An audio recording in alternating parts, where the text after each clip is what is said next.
प्राध्यापक गणेश शिंदे सरांचं आगमन होत आहे।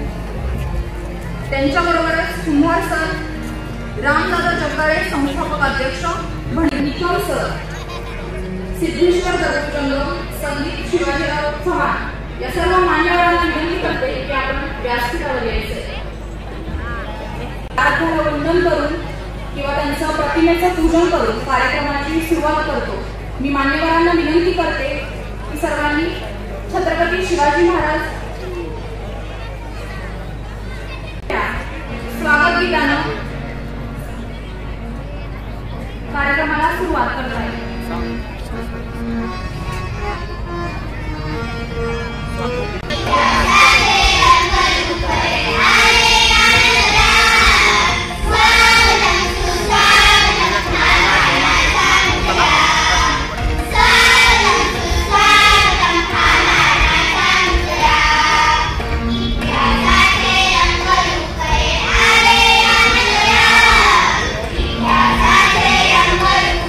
I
शिवाजी महाराज की. अखंड लक्ष्मी अलंकृत पुण्यश्लोक राजमाता जिजाऊ आज मासाहेबांची जयंती, त्यांना विनम्र अभिवादन. ज्या प्राध्यापकांची नावं घेतली त्यांनी कृपया व्यासपीठावर यायचे. माऊली प्रतिष्ठान सांगल स्पोर्ट्स फाउंडेशन आयोजित कार्यक्रमातील आजच्या दुसऱ्या पुष्पात मी पूजा अशोक भोसले व्यासपीठासमोरील आणि व्यासपीठावर विराजमान सर्वांचं मनपूर्वक स्वागत करते. रामदादा आणि त्यांच्या सहकार्यांच्या प्रयत्नातून आजचा हा दिमाखदार सोहळा संपन्न होतोय. कुंठे कोरेगाव तालुक्यातलं एक नावारूपाला आलेलं गावात कुंठेश्वराचं देवस्थान आहे, त्यामुळे गावाला कुंठेश्वराच्या नावावरून कुंठे नाव असं प्रचलित झालं. गावाचं ग्रामदैवत श्री ज्योतिर्लिंग आहे, त्याची कृपा सदैव गावावर असते, म्हणूनच गाव भरभराटीस आलं. स्वातंत्र्यपूर्वी मुधोळकरांचं राज्य आणि संस्थान इथे होतं. त्यांच्या राजवाड्याचे अवशेष आजही कुंठे गावाचं राजवैभव दाखवतात. कुंठे गावाला आध्यात्मिक वारसा लाभलाय. कुंठ्यामध्ये नागपंथीय आणि गिरीपंथीय मठ आहे. नाशिकमध्ये 12 वर्षातून भरणाऱ्या कुंभमेळ्यातून साधूंची झुंड गावाला मुक्काम करते. गावातली जिल्हा परिषदेची शाळा तालुक्यात सर्वात मोठी आहे. ज्या शाळेनं दादांसारखे असंख्य विद्यार्थी घडवले, त्याचबरोबर स्वामी विवेकानंद संस्थेची न्यू इंग्लिश स्कूल शाळा आहे. आज त्याच शाळेच्या शिक्षकांचा सन्मान प्रतिष्ठानच्या मार्फत होतोय. दीप प्रज्वलन झालं, प्रतिमांचं पूजन झालं. कार्यक्रमाकडे पुढे वळूया. आजच्या कार्यक्रमाचं प्रास्ताविक विकास जगदाळे सर यांनी करावं अशी त्यांना विनंती करते. सर, कार्यक्रम माऊली प्रतिष्ठान आणि सांगल स्पोर्ट्स फाउंडेशन कुंठे यांच्या संयुक्त विद्यमानाने प्रतिष्ठानचा 9वा वर्धापन दिन मोठ्या उत्साहात साजरा आणि संपन्न होतोय. आणि कालपासून आपण या कुंठे गावामध्ये नवचैतन्याचं वातावरण अनुभवत आहे. आज या ठिकाणी आजच्या कार्यक्रमाचं आयोजन आणि नियोजन या महाराष्ट्रातले प्रसिद्ध व्याख्याते प्राध्यापक गणेश शिंदे सर या ठिकाणं आपल्या विनंतीला मान देऊन प्रतिष्ठानची विनंती किंवा ग्रामस्थांचं प्रेम आणि तुम्हा सर्वांचं पुण्य हे आज त्यांचे विचार या ठिकाणी आपल्याला ऐकायला मिळणार आहे. ते या ठिकाणी प्रथमतः उपस्थित झाले. त्या सरांचं, शिंदे सरांचं मी प्रथमतः आमचे माऊली प्रतिष्ठान आणि चांगलं स्पोर्ट्स फाउंडेशन त्याचबरोबर समस्त ग्रामस्थ कुंठे यांच्या वतीने मी मनापासून सहर्ष स्वागत करतो. प्रास्ताविक मनोगत व्यक्त करत असताना गेली 9 वर्ष आजचा हा 9वा वर्धापन दिन साजरा करतोय. त्यामध्ये 2015 साली माऊली प्रतिष्ठानची स्थापना झाली. समाज परिवर्तनाचं अधिष्ठान माऊली प्रतिष्ठान या ध्येय उक्तीला प्रेरित होऊन या कुंठे गावचे एक युवा उद्योजक, आम्हा सर्वांचे मार्गदर्शक आणि माऊली प्रतिष्ठानचे संस्थापक अध्यक्ष आदरणीय रामदादा जगदाळे यांच्या विचाराने या कुंठे नगरीमध्ये माऊली प्रतिष्ठानची या ठिकाणी स्थापना झाली, ज्यामध्ये सामाजिक त्याचबरोबर प्रबोधनात्मक, सांस्कृतिक, धार्मिक सुंदर अशा कार्यक्रमाचं आयोजन केलं. आणि त्यानंतर खरं पाहायला गेलं तर ज्या पद्धतीने समाजाला विचारांची गरज आहे, ज्या पद्धतीनं समाजाला प्रबोधन, मनोरंजन गरज आहे, त्याचबरोबर चांगल्या विचाराबरोबर चांगले शरीर आणि आरोग्य असावं, त्यासाठी कुठेतरी खेळ आणि स्पर्धा या ठिकाणी आयोजित केल्या जाव्या. आणि त्याच्या माध्यमातून चांगलं स्पोर्ट्स फाउंडेशनचं या ठिकाणी स्थापना झाली. आणि ही दोन्ही म्हणजे माऊली प्रतिष्ठान आणि चांगलं स्पोर्ट्स फाउंडेशन ज्यांच्या कल्पक नेतृत्वाखाली काम करत आहे गेली 9 वर्ष आपण पाहताय की त्यामध्ये सामाजिक, आध्यात्मिक आणि फक्त सर कुंठेच नाही, कुंठे तसे संस्थापक अध्यक्ष आदरणीय रामदादा जगदाळे यांच्या माध्यमातून केले जाते. त्यानंतर ज्या वेळेला आम्ही 9 वर्ष जे काम केलेलं आहे त्याचा गोषवारा सांगणे म्हणजे आम्ही आमच्या केलेल्या कामाचं गोषवारा करणं आम्हाला जरा चुकीचं वाटतं. परंतु एक माणूस एका विचारानं प्रेरित होतो आणि प्रेरित झाल्यानंतर कुंठे गावामध्ये या ठिकाणी एक विचाराचा कायापालट करू शकतो हे दादांच्या रूपानं आम्हा सर्व कुंठेवासियांना मिळालं.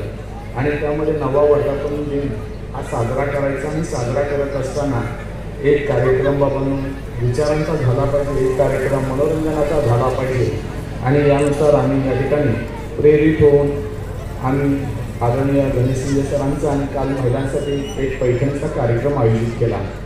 तसं पाहायला गेलं तर 9 वर्षामध्ये आम्ही जे कार्यक्रम या ठिकाणी संपन्न केलेले आहेत त्यामध्ये बऱ्यापैकी बरेच कार्यक्रम झाले. त्यामध्ये महिलांसाठी असतील, वडीलधाऱ्या व्यक्तींसाठी असतील, लहान मुलांसाठी असतील, या सर्वांना या ठिकाणी कुठंतरी आता एक मनोरंजन झालं, प्रबोधन झालं, विचाराची कुठेतरी गरज होती. आणि सर्वात महत्त्वाचा विषय येतो तो जीवनावर. कारण मनुष्य जन्म हा 84 लक्ष योनीचा फेरा आहे आणि एकदा मिळालेल्या जीवनामध्ये जीवन कसं जगायचं, म्हणजे विद्यार्थी दशेत असताना कसं जगायचं, महाविद्यालयीन अवस्थेमध्ये कसं जगायचं, त्यानंतर जी प्रौढ अवस्था आहे आणि वृद्धापकाळाची अवस्था आहे त्यामध्ये जीवन कसं असावं, झालं इथपर्यंत तर झालं, परंतु इथून पुढे कसं जगलं जावं यासाठी आम्हाला नक्कीच सरांचं मार्गदर्शन आवश्यक होतं. म्हणून दादांनी आज या ठिकाणी सरांना आमंत्रित केलं आणि सरांनी आमच्या विनंतीला मान दिलं आणि या ठिकाणी उपस्थित झाले त्याबद्दल सर्वांचं या ठिकाणी मी मनापासून आभार व्यक्त करतो. त्याचबरोबर आपल्या व्यासपीठावरती आज या ठिकाणी जे उपस्थित आहेत, मला वाटतं माझ्या काळामध्ये 2 ते 3 शिक्षक होते. त्याच्या अगोदर म्हणजे इथं जे कुमठे सशक्त कुमठं आमचं जे घडलं ते विचारांना असेल, त्या विचारांमध्ये सर्वात महत्त्वाचा वाटा आहे हा सर्व गुरुजन मंडळींचा. त्यामध्ये सर्वजण उपस्थित आले. प्रतिष्ठानच्या वतीनं सर्वांचं पुन्हा एकदा आभार मानतो आणि मी माननापासून या ठिकाणी पुन्हा एकदा सर्वांचे आभार मानतो आणि तुम्हाला सांगतो की मी माझं मनोगत, वास्तविक मनोगत थांबवतो. धन्यवाद. श्रीफळ, पुष्पगुच्छ, सन्मानचिन्ह देऊन सरांचं स्वागत होत आहे.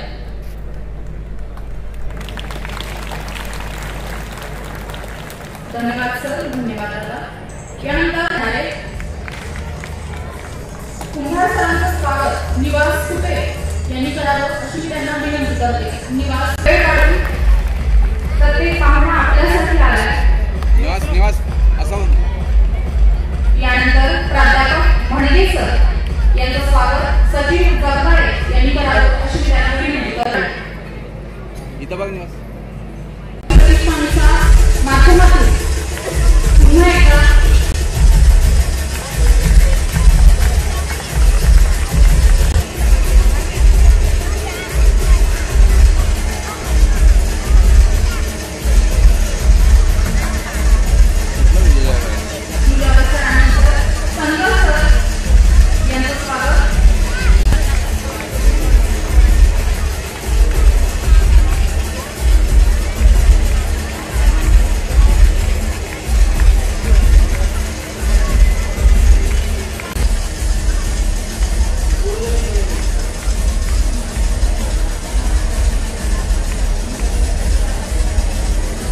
किरण हात लावा. किरण. यानंतर माधुरी समाधान.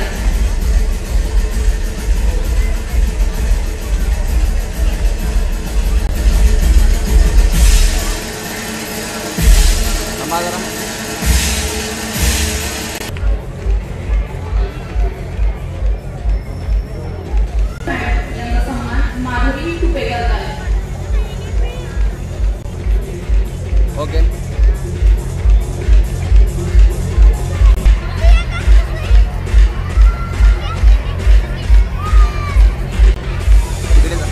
मॅडम शिल्ड ओपन वर घ्या, वर घ्या. शिल्ड पुढे घे. हां ते पुढे घे.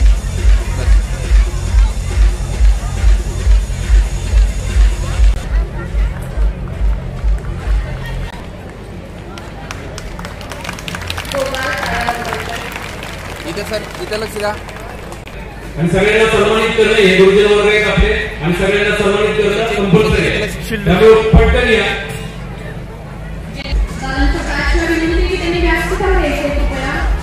कार्यक्रमाला उशीर होतोय.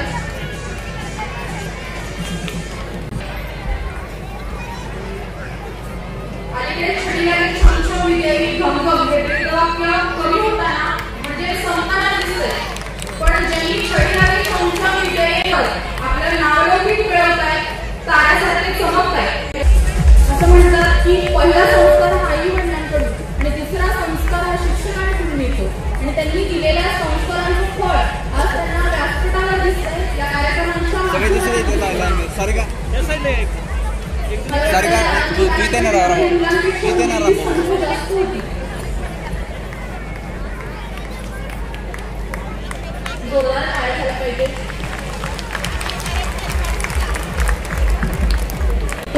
त्यांच्या कामाचा कसा उंचवतो श्री सिद्धेश्वर दगडूजंगम PR शिराळा तालुका शिराळा जिल्हा सांगली जोरदार टाळ्या झाल्या पाहिजे.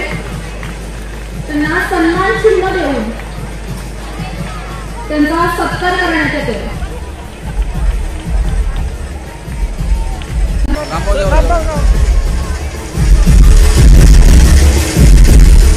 जिल्हाधिकारी पदासाठी खूप खडतर प्रवास असतो. खूप अभ्यास केला शिंदे सर आणि माऊली प्रतिष्ठान मार्फत सन्मान केला जातो.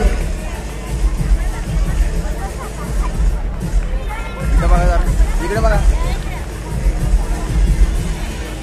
प्रसिद्ध झाला त्यांचं जोरदार टाळ्यांनी स्वागत करायचंय. श्रीमती रागिनी शिवाजीराव जगदाळे लेखिका आणि कवयित्री.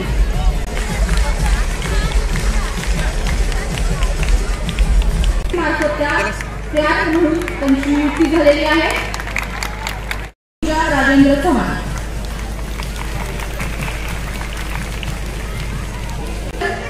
आपण मनोगतांना सुरुवात करणार आहोत. पहिलं मनोगत होतंय सचिन क्षीरसागर आदर्श शिक्षक आहेत. त्यांच्या मनोगताने आजच्या कार्यक्रमाची सुरुवात करणार आहोत. सचिन क्षीरसागर सर. 2 मिनिट नको. एका मिनिटाच्या आत गणेश मित्रांचं सुरू झालं पाहिजे. कारण ज्या व्याख्यानासाठी आपण इथं आलोय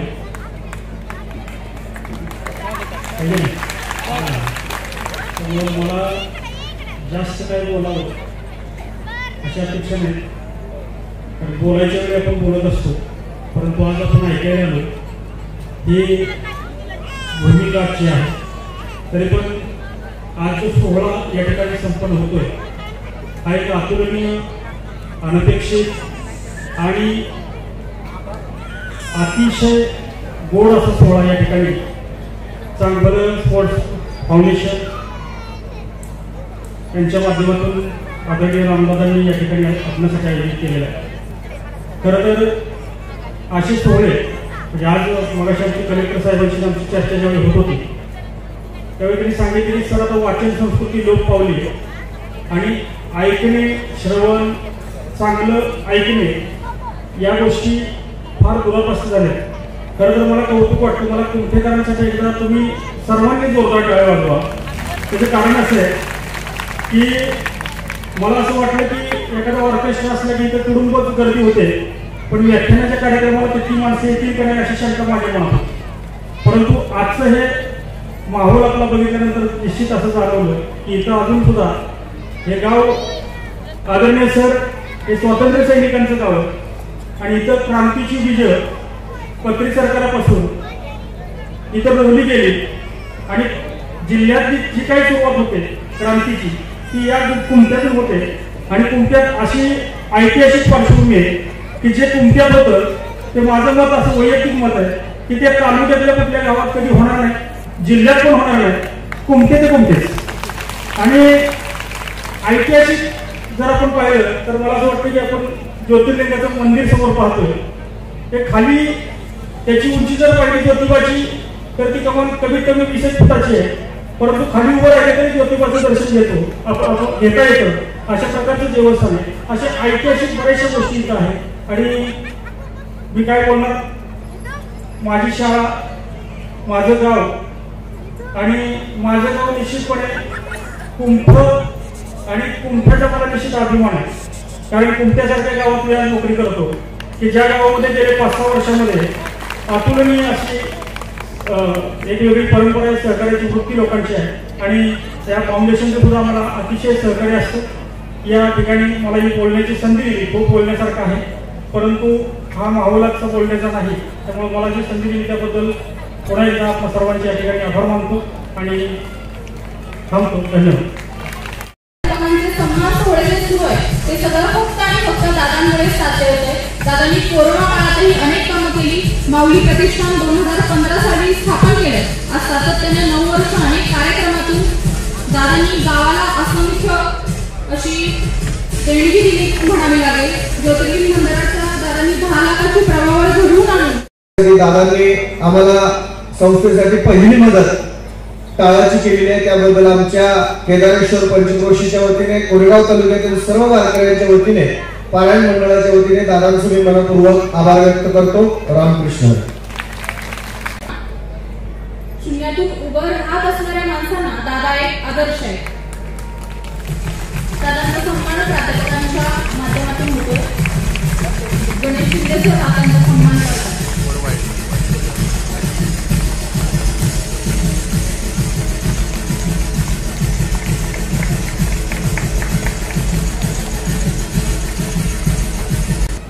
पाहण्याचा मला आज सौभाग्य लागलेलं आहे.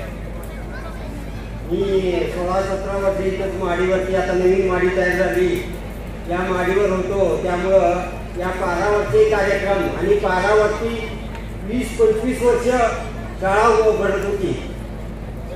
सगळ्या पाळाच्या जुन्या ग्रामपंचायतीच्या जागेवरती सर्व मंदिरामध्ये आम्ही सर्व काम करून त्या सौभाग्याने पाहिलेलं आहे. त्यावेळेला अनेक सुविधा असून सुद्धा याच्यामध्ये काम केलेलं आहे. आणि अशी रामसारखे आम्ही विद्यार्थी घडवले आणि त्यांनी हे समाजाचं कार्य करतायत हे पाहून अतिशय आनंद वाटतो.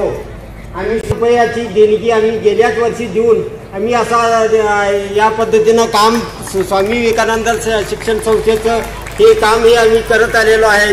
असंच करत राहणार आणि योग्य काम करणाऱ्या माणसांचा सत्कार अशा पद्धतीनं व्हावं. नेहमी अशाच पद्धतीने आम्ही केलेल्या कामाचं मूल्यमापन होत राहील. हे एवढेच मी देवाचरणी प्रार्थना करून माझे 2 शब्द संपवतो.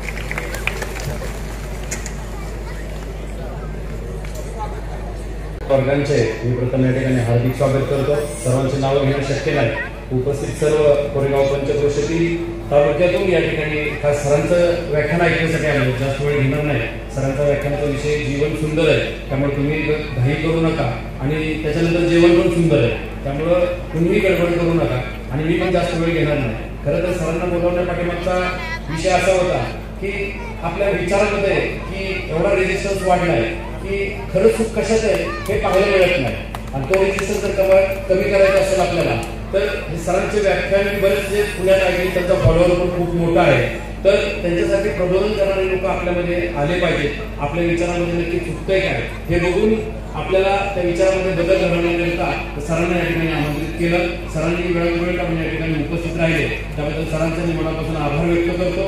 खरं तर सरांच्या प्रत्येक शब्दामध्ये एक ताकद आहे, एक प्रत्येक शब्दामध्ये एक अशी तपश्चर्या आहे. त्याच्यामुळं त्यांच्या या शब्दातून आपल्याला निश्चित एक चांगलं प्रबोधन घडेल आणि आपला एक चांगला समाज घडवण्याकरता आजचं हे व्याख्यान आपल्याला उपयोगी पडेल. मला वाचलंय सर मी की आपले विचार आपले शब्द ठरवतात, आपले शब्द आपल्याला सवयी ठरवतात, आपल्या सवयी आपलं खऱ्या अर्थानं कॅरेक्टर ठरवतं आणि आपलं कॅरेक्टर हे आपलं भविष्य ठरवत असतं. त्यामुळं खऱ्या अर्थाने विचारामध्ये बदल करणं गरजेचं आहे आणि ते विचार बदल आपल्याला खऱ्या अर्थाने सारख्या सरांच्या माध्यमातूनच आपल्याला होणार आहे. मी हे ग्राउंड माझ्यासाठी खूप महत्वाचं आहे. थोड्या जुन्या आठवणी 2च मिनिटात संपवतोय. माझी 5वी, 6वी, 7वी याच ग्राउंडवरती झाली. 5वी, 6वी, 7वी असं आमचे जी.ए. निकम सर एवढे वयस्कर असून सुद्धा आम्ही निमंत्रित केलं आणि सर या ठिकाणी उपस्थित राहिले. सरांचेही मनापासून धन्यवाद. सरांचा खूप मार खाल्लाय, बनगे सरांचा खाल्लाय, जी.ए. निकम सरांचा खाल्लाय आणि तो मार खाल्ल्यामुळेच आज ही अवस्था आहे. त्यामुळे मार हा चांगल्यासाठी होता. आणि आज या ठिकाणी सर्वजण गुरुजन वर्ग उपस्थित झाले. सर मी 5वीत असताना आमचा या ठिकाणी सदाशिव आप्पा पण आलेला आहे, हा 7वीत होता. सर मला 7वीतल्या विद्यार्थ्याचं कुठलं स्पेलिंग चुकलं की सर मला बोलवायचे आणि मला स्पेलिंग विचारायला लावत. त्यावेळेस स्पेलिंग माझे चांगले पाठ असायचे, मी ते स्पेलिंग बरोबर सांगायचो. बरोबर सांगितले की सर म्हणायचे त्याचं नाक पकड आणि त्याच्या गालात मार. आता हे पहिलवान लोक 7वीतली, त्यावेळेस दिप्पाडच्या दिप्पाड होती. आप्पा आमचा अतिशय प्रेम आहे, पण त्याच्या गालात मारताना माझा थरकाप व्हायचा की ह्याच्या गालात मारायचं तसं, पण सर म्हणायचे जर नाही मारलं तर मी तुझ्या 2 गालात मारणार. त्याच्यामुळं जबरदस्ती का होईना पण मारायचो मी ते आप्पाच्या गालात. पण आप्पा बाहेर दुपारच्या जेवणाच्या सुट्टीत आला की मला म्हणायचा, मी आप्पाला तिथं जाऊन सांगायचं आप्पा रे काय कुठलं असेल तर जरा हे तर समजून घे. आप्पा मला भेटीत घ्यायचं म्हणा, राम नाही लागत रे काय तू मारतस ते मला अजिबात लागतच नाही. असा आमचा आप्पा प्रेमळ आप्पा. कुठे आप्पा आठवत त्यांना हा प्रेमळ आप्पा. आणि सातवीत आल्यानंतर त्याचं एवढं प्रेम माझ्यावरती होतं आप्पाचं की मी 5वीतून 7वीत आलो तरी आप्पा माझी 7वीत वाट बघत बसला होता. एवढं प्रेम माझा आप्पाचं माझ्यावरती होतं. आप्पा मला म्हणायचं मला शिक्षण नाही देत, पण आज आपल्यासमोर एवढा आदर्श आहे. त्याचं कुटुंबाची उपजीविका असेल, म्हणजे शिक्षण घेतल्यानंतर समाजात व्यक्ती चांगला होतो, पण त्यानं संस्कार त्याच्यावरती एवढे चांगले घडले आणि एवढा प्रेमळ आहे की त्यानं त्याची उपजीविका चांगल्या पद्धतीने सेट केली. त्याचं फायनान्शियल खूप चांगलं आहे, त्याचा व्यवसाय खूप चांगला आहे आणि चांगल्या पद्धतीने झाला. आज सन्मानित झाले म्हणून हे लोक सन्मानित तर आहेच, आदरणीय आहेतच, पण त्याबरोबर काही लोकांनी काही थोड्या मार्गाने ते फेल झाले, पण आपल्या जीवनात हारले नाही आणि ते जीवनाच्या परीक्षेत अतिशय उत्तमरित्या पास झाले. त्यामध्ये माझा एक आप्पा चांगलं उदाहरण आहे, समोर बसलेला समाधान आप्पा चांगलं उदाहरण आहे. आज मी त्यांच्यापैकी सगळी बोलले, पण तरी पण समाधान आबानं पण चांगली शेती केली आणि चांगल्या शेतीच्या माध्यमातून तो उपजीविका करतो. आज या ठिकाणी थोडी गडबडीत मी बोलतोय. आज ह्या ग्राउंडवरती चांगल्या पद्धतीने मी घडलो. यापुढे मी सर तुम्हाला या आजच्या कार्यक्रमाच्या निमित्तानं शब्द आणि हे देतो, तुम्ही जे संस्कार आणि विचार आमच्यावरती दिलेत यापुढे तेच संस्कार आणि विचार आम्ही येणाऱ्या भविष्यात पण घडू हा शब्द मी सर्वांच्या वतीने या ठिकाणी देतो. तसंच जाता एवढंच सांगतो, आपल्या सर्वांच्या विचारांना सर्वांच्या सहकार्याने कुंठे गावाला एका विशिष्ट उंचीवरती नेऊन ठेवणार हा माझा आत्मविश्वास माझ्या मनामध्ये आणि भविष्य काळात मी तो ठेवणारच हा मी शब्द या ठिकाणी देतो. आणि सर्वांचे आलेल्या सर्व बाहेरगावाला आलेल्या सर्व विद्यार्थी आजी माझे शिक्षक सर्वांचे मी मनापासून आभार व्यक्त करतो आणि या ठिकाणी थांबतो. जय हिंद, जय महाराष्ट्र. नमस्कार.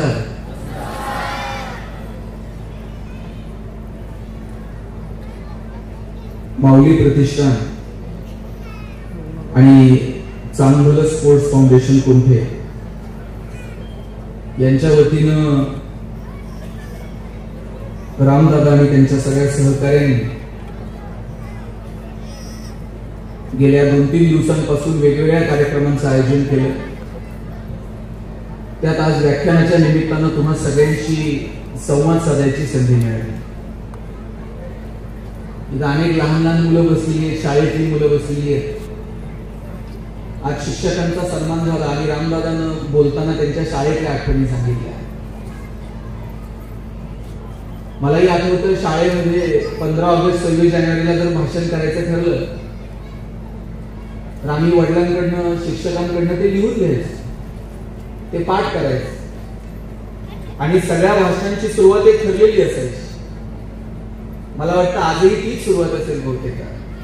अध्यक्ष महाशय, गुरुजनवर्ग, जमलेल्या माझ्या बंधू आणि भगिनी, आणि पुढे काय म्हणायचं, आता जे 2 शब्द मी तुम्हाला सांगणार आहे ते तुम्ही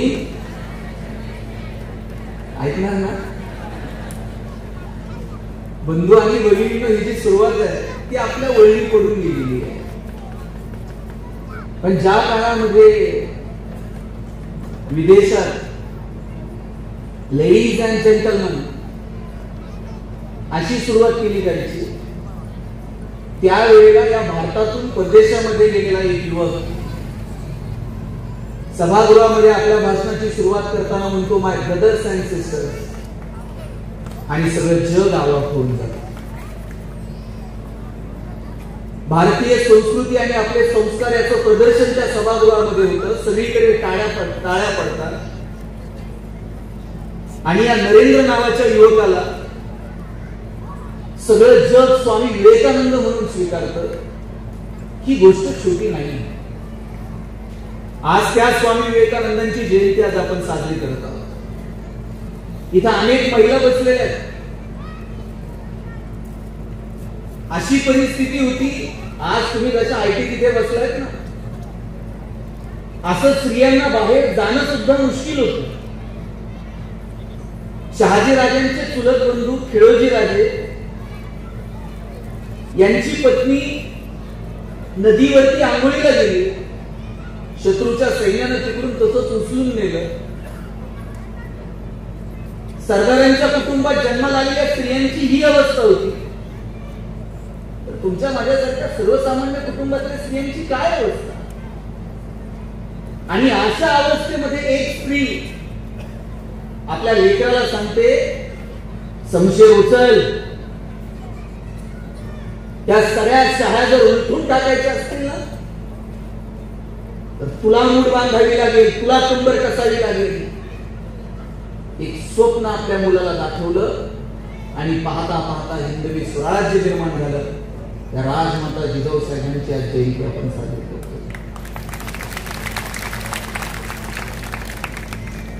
मला तुम्हाला आठवण करून द्यायची काही गोष्टी. या लेकरांना जर तुम्हाला घडवायचं असेल, या लेकरांसमोर चांगले आदर्श प्रस्थापित करायचे असतील, तर ते निवळ तुमच्या माझ्या सांगण्यातून निर्माण होणार नाही.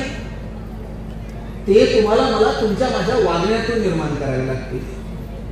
माझा दावा आहे सर, आपण सांगू तसं मुलं वागत नाहीत, आपण जसं वागू तसं मुलं वागतात. सांगायला काय आम्ही तर सांगतोच की बापानं पोराला सांगायचं व्यसन करू नये, घरात बोर्ड लावून ठेवायचं, रोज त्याच्याकडनं वाचून घ्यायचं आणि संध्याकाळी बापानच पोराला सांगायचं जरा चुलीव सिगरेट पिटू ना. पोरग असं येते बापाकडे जसं ऑलिम्पिकची ज्योत घेऊन, बाप कानातनं दूर काढतो, नाकातनं दूर, ते सगळ्या गावात सांगतात जादूगार बाप आहे. तुम्ही काय करायचं ठरवलं? गहू पेरून ज्वारी उगवत नाही, ज्वारी पेरून हरभरा उगवत नाही. रिवो थोडासा कमी करायचं, मी कधी मॉनिटर केलं. आम्ही येणाऱ्या पिढ्यांच्या समोर काय आदर्श प्रस्थापित करायचे, कुठला विचार त्यांच्यापर्यंत नेऊन पोहोचवायचा, याचं काहीतरी प्लॅनिंग, याचा काहीतरी विचार पालक म्हणून, समाज म्हणून तुमच्या माझ्यासमोर आहे का? शिवाजी महाराजांच्या काळात अनेक शूरवीर होते,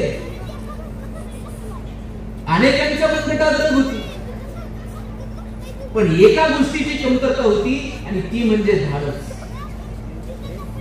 शिवाजी महाराजांनी ते कमालीचं धाडस दाखवलं आणि हिंदवी स्वराज्य उभं राहिलं. आणि शिवाजी राजांनी जे स्वराज्य निर्माण केलं त्याच्या पाठीमागे प्रेरणा जर कुणाची होती तर ती जिजाऊ साहेबांची आणि शहाजी राजांची प्रेरणा होती. शहाजी महाराजांना आपण स्वराज्य संकल्प अशी उपाधी देतो. शहाजी राजे आपण फारसं बोलत नाही, त्यांच्याविषयी फारसं सांगत नाही, पण शूरवीर शहाजी राजे.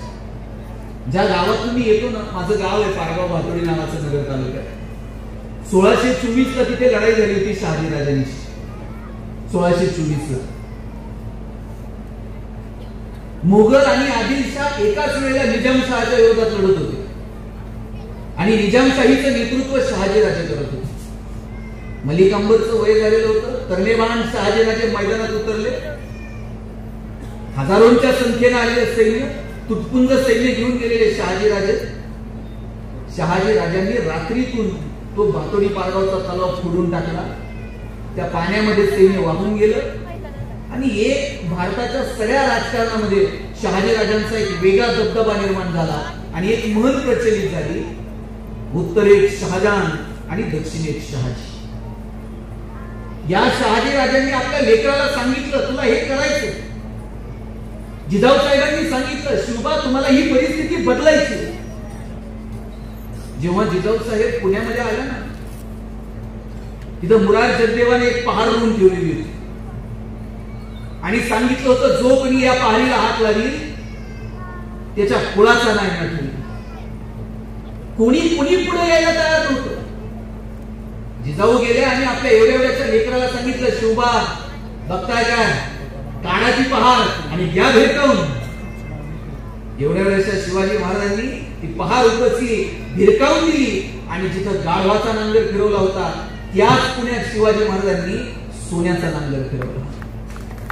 आणि याच्या पाठीमागे प्रेरणा कोणाची आहे? जिजाऊ साहेबांची. आज इथे मी तुम्हाला का सांगतोय माहिती आहे सगळं? जर आपल्याला आपल्या मुलाबाळांना काही विचार द्यायचा असेल तर त्याची सुरुवात आपल्याला करावी लागेल. थोडासा मनात विचार आणा एक स्त्री म्हणून.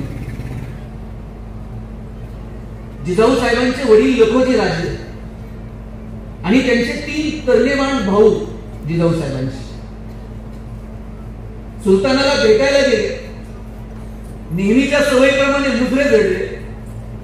सुलतान दरबारातून उठून निघून गेला. लपलेले मारेकरी बाहेर आले सपासप वार केले आणि एकाच दिवशी जिजाऊंचे वडील आणि जिजाऊंचे 3 तरुण भाऊ एकाच दिवशी कपटानं मारले गेले. जेव्हा जिजाऊ साहेबांच्या कानावर ही बातमी आली असेल की आपली आई आणि आपल्या 3 तरुण भाऊजया एकाच दिवशी त्यांच्या कपाळावरचं कुंकू पुसलं गेलं, काय त्या माऊलीच्या मनाची अवस्था झाली असेल मला सांगा. काय त्या जिजाऊंच्या मनाची अवस्था झाली असेल. एखादी आई म्हटली असती, शिवबा यांच्या नादी लागू नका, यांच्याबरोबर थोडंसं जुळून घेऊ, थोडीशी जहागिरी वाढून घेऊ आणि शांततेत आपलं आयुष्य जगू. आणि कदाचित हे धोरण जर शहाजी राजांनी जिजाऊ साहेबांनी स्वीकारलं असतं आणि या सगळ्या शहांसोबत वेळ परत जुळून घेतलं असतं तर आयुष्यभर शहांमध्ये हे कुटुंब जगू शकलं असतं. पण अरे ज्या भूमीमध्ये आपण जन्माला आलो तिथल्या लेकरा बाळांना, तिथल्या माता भगिनींना, तिथल्या स्त्रियांना माणूस म्हणून जर जगता येत नसेल तर या तुमच्या मंडकातली रग आणि तुमची ताकद काय कामाची. लिंबू टिंबू पोरं गोळा केली, त्यांच्या हातात समशेरी दिल्या आणि उभं केलं स्वराज्य. मला सांगायचंय की छत्रपती शिवाजी महाराजांना घडवण्यामध्ये सगळ्यात महत्वाची भूमिका जर कोणाची आहे तर त्यांच्या आई वडिलांची. साहेब संभाजीराजांना आपण छावा म्हणतो, छावा कोणालाही म्हणत नाही, त्याच्यासाठी बाप सिंह असावा. बाप सिंह आहे म्हणून छावा जन्माला. आपण काय करतो, आपण काय संस्कार करतो. माझी विनंती आहे 2 रुपये आपल्याकडे कमी असले तरी चालतील, पण आपलं पोरगं चांगल्या संगतीत आहे का, त्याच्याबरोबरचा मित्रपरिवार योग्य आहे का, त्याला संस्कार आपण चांगला दिलाय का, या गोष्टींचा विचार आपण केला पाहिजे. छोट्या छोट्या गोष्टींची सुरुवात करा. मुलांचं दप्तर आपण कधी चेक करतो का? वर्ष तर त्या दप्तराकडे आईबाप म्हणून आपण बघत पण नाही. ते पोरगं शाळेतून आल्याबरोबर दप्तर फेकून देतात, आपल्याला माहीत सुद्धा नसतात उद्या कोणते तास आहे पण काय. खेड्यापाड्यात अजून परिस्थिती बरी असेल, पण आता पुण्यामध्ये एका शाळेमध्ये दप्तर चेक केले पोरांचे, सिगारेट आले. मला तुम्हाला सांगायचं की या छोट्या छोट्या गोष्टींवर लक्ष द्या. आई म्हणून शाळेत डबा खाल्ला का, ते प्रेम असतं आईचं, टिफिन संपवला का. पण मला एक विनंती करायची, पोराला विचारा आज शाळेत काय झालं, कोणते तास झाले, प्रॅक्टिकलला घेता का, खेळाच्या तासाला मैदानावर काय खेळलात, हे आपण बोललं पाहिजे. आपल्याला एखादं गणित नाही सुटणार, पण आपली आई, आपले वडील आपल्याला विचारतात शाळेतून आल्यानंतर आज काय शिकवलं, याची सवय लागायला लागते मुलांना. इथे जे गाव आहे त्या गावामध्ये गेलो होतो सर, रामदादांनी विनंती करेल आपण हे उपक्रम राबवले पाहिजे. हल्ली पोरं मोबाईलला इतकी ऍडिक्ट झाली. मी म्हणत नाही तुम्ही मोबाईल वापरू नका, पण 2-2, 2.5 वर्षाच्या पोरांच्या हातात आम्ही मोबाईल देऊन टाकले. आणि बाप असं कौतुकानं सांगतोय, मला कळत नाही ते त्याला कळतं नेमकं मोबाईल. आजी पोरगं जर रडायला लागलं, तुम्ही काय करत होता, त्या पोराला जवळ घ्यायचं आणि कुणाचा पराजय, विज्ञान तंत्रज्ञानाचा विजय आहे का मातृत्वाचा पराजय हे ठरवण्याची वेळ आली. एक गाव इथेच सातारा जिल्ह्यात, सांगली जिल्ह्यात कुठेतरी आहे, मी तिथे गेलो होतो. त्या गावामध्ये संध्याकाळी 6:30 वाजले का भोंगा होतो मंदिरावर, चला अभ्यासाला बसायची वेळ झाली. सगळे पालक टीव्ही बंद करतात, मोबाईल सगळं बंद करून ठेवतात, सायलेंट वरती ठेवतात आणि सगळी पोरं भोंगा लागल्याबरोबर अभ्यासाला बसतात. तिथे सकाळी भोंगा होतो, चला उठा पहाटे, प्रार्थनेची वेळ झाली, भोंग्यावर प्रार्थना लागते, पोरं अप टू डेट सकाळी 5:30-6 वाजता प्रार्थनेसाठी तयार होऊन उभी असतात. ह्या सवयी आपण आता सुरू केल्या पाहिजे. आणि बाकीचं सगळं बाजूला ठेवून, राजकारण वगैरे त्याच्या प्रत्येक ठिकाणी असतं, ते सगळं बाजूला ठेवून काही सामाजिक गोष्टींसाठी आपण एकत्र आलं पाहिजे. येणाऱ्या पिढीला आपण जर चांगला संस्कार देऊ शकलो नाही, उद्या कितीही रुपये असतील आपल्याकडे. अमिताभ बच्चनचा एक पिक्चर होता, त्याचा डायलॉग होता, तुम्ही येणाऱ्या पिढ्यांसाठी किती पैसे कमवून ठेवता हे मॅटर करत नाही, तुम्ही कितीही कमवून ठेवा, ते नालायक असलं ना 2 दिवसात काढी लावून टाकतात, आणि ते लायक असलं तर कमवण्याची गरज नाही, त्याच्या मनगटावरती ते कमवतात. ती कमवण्याची रग आणि जपण्याचे संस्कार आपण येणाऱ्या पिढ्यांना देतो का? काल परवाची पेपरची बातमी आहे, आपण वाचली असेल. 16-17 वर्षांचा पोरगा, वडिलांनी मोबाईल दिला नाही म्हणून आत्महत्या केली. आणि वडील शेतावरती गेले, पोराला असं झाडाला लटकताना बघितलं, बापाला राहवलं नाही, बापानं पोरगं खाली काढलं आणि त्याच दोरानं स्वतः गळफास लावून घेतलं. कुठे घेऊन चाललोय आपण? आयुष्य संपवण्याची आमची कारण तर काय फंटूच आहे.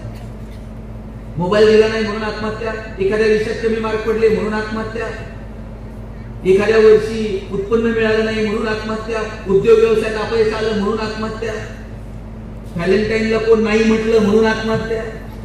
5 आणि 5 कारणांसाठी आम्ही आत्महत्या करायला लागलो.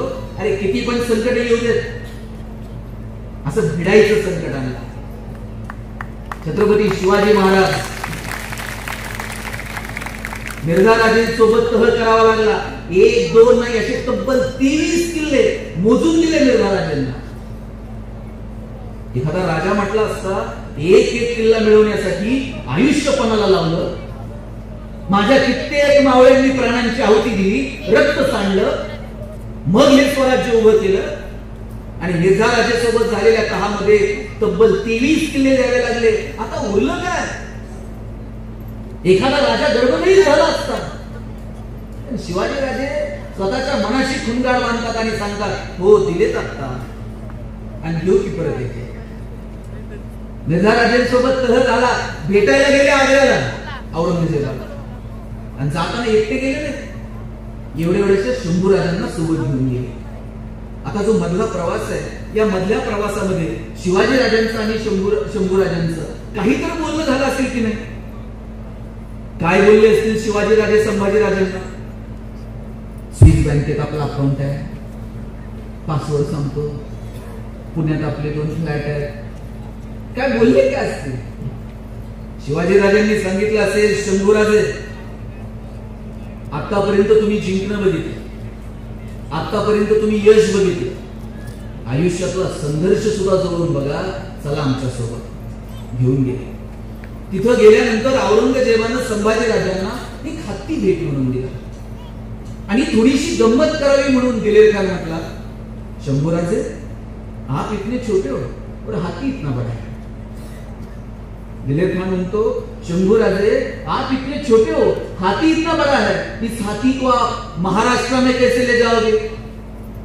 एवढासा संभाजी राजा दिलेर खानाच्या डोळ्यात डोळे घालून सांगतो, ये तो जानवर है, बैठ कर जाएंगे, नहीं आया तो खींच कर ले जाएंगे, लेकिन हमारे आबा साहब ने जो आपको किले दिए हैं वो तो अभी महाराष्ट्र में है, उन्हें आप आगरा कैसे ले आओगे? एवढ्याचा संभाजी राजा, आणि संभाजी राजांना माहित होतं आता तहात दिले, घेऊ परत येते. शिवाजी राजांनी परत एक किल्ला घेतला आणि स्वराज्य निर्माण केलं. आयुष्यात कमबॅक काय असतो ना, ते शिवाजी राजांकडून शिकावं. संकट येत राहतात, कुणाच्या आयुष्यात संकट नाही मला सांगा? प्रभू रामचंद्रांच्या वाट्याला संकट आले नाही.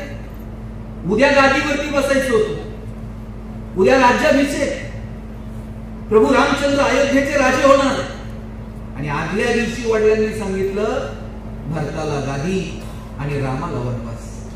काय अवस्था झाली असेल मनाची? स्वीकारलं, 14 वर्ष वनवास बोलला आणि आले पुन्हा रामराज्य. भगवान श्रीकृष्णाच्या वाट्याला कमी दुःख आली का? आपल्या वाट्याला तर जन्माला आल्यावर दुःख येतं. भगवान श्रीकृष्ण असं कॅरेक्टर आहे, जन्माला येण्याच्या आधीपासून संकट सुरू होती. लोक वाट बघत होती कधी जन्माला येतं आणि कधी आपण त्याला मारतो. जन्माला आला, भगवान श्रीकृष्णांना उचललं वडिलांनी आणि दुसऱ्याच्या घरी नेऊन ठेवलं. आईच्या अंगावर दूधही पिता आलं नाही. तिथे गोकुळामध्ये मित्र परिवार मिळाला, गोकुळ सोडावं लागलं. वृंदावनात गेले, वृंदावनात राधा भेटली, वृंदावन सोडलं, मथुरेमध्ये गेले, मथुरा सोडली, द्वारका उभी केली. मथुरा सोडून जेव्हा द्वारकेत गेले, मथुरेतली लोक म्हटली रणछोडदास आहे, रणांगण सोडून पळून गेला, आम्हाला इथे एकट्याला सोडलं. किती अवहेलना, किती अपमान, आणि स्वतःच्या हाताने उभी केलेली द्वारका अशी डोळ्या देखत उघडताना बघितली. कृष्णाला तुम्ही किती रडताना बघितलंय का? महाराजांच्या कीर्तनात भागवत मध्ये महाराजांनी सांगितलंय का द्वारका बुडाली, कृष्ण रडत बसला. एवढी सगळी दुःख, एवढी सगळी संकट, पण कृष्ण हसतो, कृष्ण नाचतो, कृष्ण गातो, कृष्ण जगण्याचा उत्सव करतो. आपल्याला आपल्या आपल्या जगण्याचा उत्सव करता आला पाहिजे. संकटाला जर असं वाटत, संकटाला सुद्धा वाटलं पाहिजे पुढून याच्या नादाला लागून कोणीच. आपण आपल्या जगण्याचा उत्सव करायचा. संकट सगळ्यांच्या वाट्याला, कधी छाती काढून उभं राहायचं तर कधी 2 पावलं माघार घ्यायची. तारतम्य ठेवून आपल्याला आपलं आयुष्य जगता आलं पाहिजे. जगणं खूप सुंदर आहे, जीवन खूप सुंदर आहे, पण आम्ही नको नको त्या गोष्टींसाठी आत्महत्यांचा मार्ग स्वीकारतो आणि मग आयुष्य संपून घेतो. मला वाटतं आयुष्याकडे बघण्याचा दृष्टिकोन आम्हाला बदलावा लागेल. आणि म्हणून मला इथे बसलेल्या आज सगळ्या शिक्षकांचा सन्मान झाला. इथे अनेक शिक्षक आहेत, इथे अनेक पालक आहेत. आपल्या सगळ्यांची सामूहिक जबाबदारी आहे की येणाऱ्या पिढीचं जगणं किमान सुंदर असावं, आपलं जगणं सुंदर असावं. याच्यासाठी आम्हाला नेमका काय विचार करायचा, येणाऱ्या पिढीसाठी आम्हाला काय आदर्श निर्माण करायचे हे आम्हाला ठरवावं लागेल. आणि मगाशी जसं म्हटलं ते मी पुन्हा सांगेन, आदर्श हे आपल्याला सांगण्यातून नाही, आम्हाला आमच्या वागण्यातून निर्माण करायला लागेल. माझा दावा आहे का, आपण जसं वागतो ना तसं मुलं ऑब्झर्व करत असतात आपल्याला. एक आमच्याकडे असा वाडा आहे आणि त्या वाड्याच्या वर अशी गॅलरी आहे. त्या गॅलरीमध्ये त्या वाड्याचा मालक असं जरा तब्येतीला थोडंसं दांडून आहे, खाली येत नाही, ते वरतून तिथून फिरत असत. आणि ते फिरायला आलं, गल्लीतले एक लहान पोरग तिथं जाणार आणि असं खालून वर बघणार, म्हणणार मालक जिवंत आहे तोवर काय नाही, गेल्यावर कसं करायचं, 4 लोकांना तर जिंकता येतं, याला घेणं का, यानं चांगला विचार करावा, चांगलं बोलावं, मालकाचं वजन कसं कमी होईल, याच्या यातना कशा कमी होतील. ते मालक असं वर फिरायला लागलं काय खालून वर बघतंय, नंतर जिवंत आहे तोवर काय नाही, गेल्यावर कसं करायचं. हे म्हणले याला वर बोलवा, याला कोंडून ठेवा. हे संस्कार केले का तुझ्या बापानं? त्या बापाला बोलवा म्हटले, पोराचे वडील आले, म्हटले हे शिकवलं का पोराला, चांगलं बोलावं, चांगला विचार करावा. मी खालून वर माझ्याकडे बघते म्हणते 4 लोकांना तर झेपल का. वडील म्हणले मालक काय कळतं लेकराला, नाही 4 लोकांना झेपलं ना हातपाय तोडून सुट्ट सुट्ट करून घेऊन जाऊ. पाटील म्हणले हे पोराची चूक नाही, हे बेन खराब आहे. आजा पळत आला, म्हणले पाटील पोराला कोंडलंय, नातवाला कोंडलंय, झालं काय. म्हणले हे संस्कार केले का. नातू म्हणतोय 4 लोकांना झेपल का, पोरग म्हणतोय हातपाय तोडून नेऊ.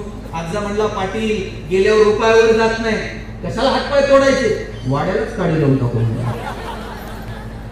मी जे पेरणार आहात ते उगवणार आहे. काय पेरायचं ते तुम्ही ठरवलं पाहिजे. आयुष्यात दुःख येईल, आयुष्यात संकट येतील, त्यातून तावून सुलाखून आपल्याला निघता आलं पाहिजे, ठरवता आलं पाहिजे की आपल्याला काय जगायचं. या प्रतिष्ठानचं नाव रामदादानं माऊली प्रतिष्ठान ठेवलं. जगातला एकमेव पुरुष आहे ज्याला 750 वर्षापासून जग आई म्हणून हाक मारत, आणि ते म्हणजे संत ज्ञानेश्वर महाराज. किती संकट, किती दुःख, किती यातना. भिक्षा मागायला गेले तर लोकांनी भिक्षा दिली नाही, झोळीमध्ये दगड माती ओतले. इंद्रायणीमध्ये आंघोळीला गेले तर लोकांनी स्नान करू दिलं नाही, लोक दगड दोंडे घेऊन मागायला लागली. मांडे घालायला खापर मागितलं तर लोकांनी खापर दिलं नाही. आणि ज्या वेळेस ज्ञानोबांना भगवंताकडे काही मागायची वेळ आली तर काय म्हटले हो ज्ञानोबा. ज्ञानोबा म्हटले का जे खल आहेत ते मरो. माऊली म्हणू शकले असते की नाही महाराज, जे खल आहेत ते मरो.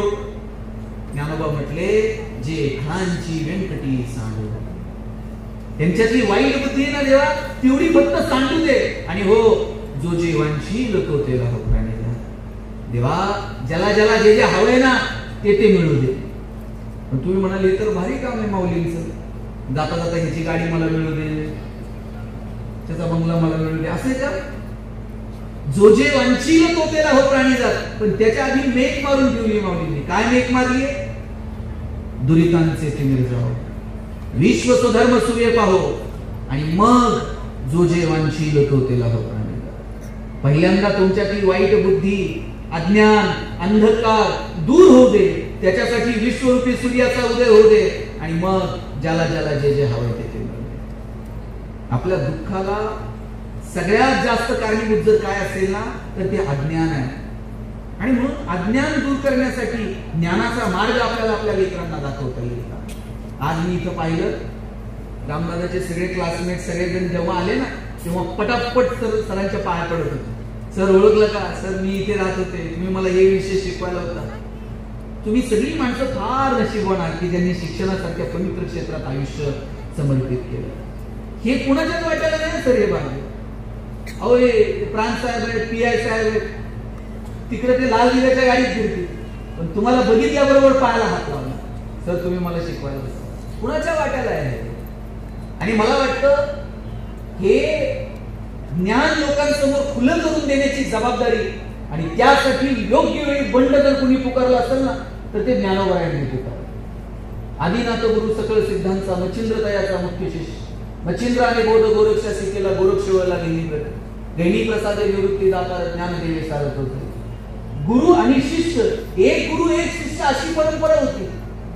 ज्ञानाला संस्कृत भाषेची मर्यादा होती, पण या सगळ्या मर्यादा ज्ञानोबांनी झुगारून दिल्या, बंड पुकारलं, आणि सर्वसामान्य माणसासाठी शिक्षणाची दारं खुली करून दिली. काय ज्ञानोबांचं धाडस आहे हो, काय तुकोबारांचं धाडस आहे. वेदांचा तो अर्थांबाशीचा ठावा येरांनी व्हावा भारमात. तुम्ही काय वेद सांगता आम्हाला? वेद माझ्या घरी पाणी भरतात असा सवाल काय धाडस दाखवलं तुकोबारांनी. आणि तुमच्या माझ्यासाठी हे सगळं खुलं करून दिलं. तुम्ही नशिबान आज इथे तुम्ही बसलेले आहात. आज संध्याकाळी, आज रात्री 9-10 वाजता तुम्ही इथं बसलेले आहात. सावित्रीमाई जर शिकल्या नसत्या आणि पोरींसाठी जर मुलींसाठी जर त्यांनी शिक्षणाची कवाड खुली करून दिली नसती तर आज धाडस होतं आपल्या इथे यायचं. अरे कर्मवीर भाऊराव पाटील धोतर घातलं, आमचे महात्मा गांधी 55 तासा खांद्यावरती टाकला, झुकून दिलं समाजासाठी. मला वाटतं या शिक्षणाचा उपयोग केवळ आणि केवळ उदरनिर्वाह हा नाहीये. आपल्या डोक्यात एकच आहे, 10वीला एवढे मार्क पडले पाहिजे, 12वीला एवढे मार्क पडले पाहिजे, अमुक अमुक एक्झाम दिली पाहिजे, ती एक्झाम क्रॅक करायची, अमुक अमुक कॉलेजला नंबर लागला, एवढं पॅकेज, लग्न, 2 पोरं, स्विच ऑफ. शिक्षण म्हणजे केवळ उदरनिर्वाह नाही. उदरनिर्वाह हा एक शिक्षणाचा प्राथमिक टप्पा आहे. पण याच्या पलीकडे जाऊन शिक्षणातून आमचं जगणं सुंदर झालं का? आमचं जगणं समृद्ध झालं का? आमच्या शिक्षणाचा उपयोग इतरांसाठी काही होऊ शकला का? आमचं ज्ञान समाजाभिमुख आहे का? हे प्रश्न स्वतःला विचारायला नको. सर हल्ली आमच्या डोक्यात एवढंच आहे, 90% पडले पाहिजे, 95% पडले पाहिजे. आता त्या गुणवंत विद्यार्थ्यांच्या सत्काराला जर गेलो ना, मी त्या पोरांना मार्क विचारायचे पण सोडून दिले. त्यांचे मार्क जर ऐकले तर आपल्याला असं वाटतंय आपण पार दारिद्र्य रेषेच्या खाली होतो. किती मार्क? मी असं म्हणत नाही मार्क मिळू नका, नाही तर ज्यांना मार्क मिळतात त्यांना वाईट वाटायचं. मार्क तर मिळवलेच पाहिजे, पण केवळ ते भूकंपट्टी आणि पाठांतर नाही, तुम्ही समजून घ्या त्या विषयाने, तुम्ही त्या अभ्यासाचा आनंद घ्या रे पोरांनो.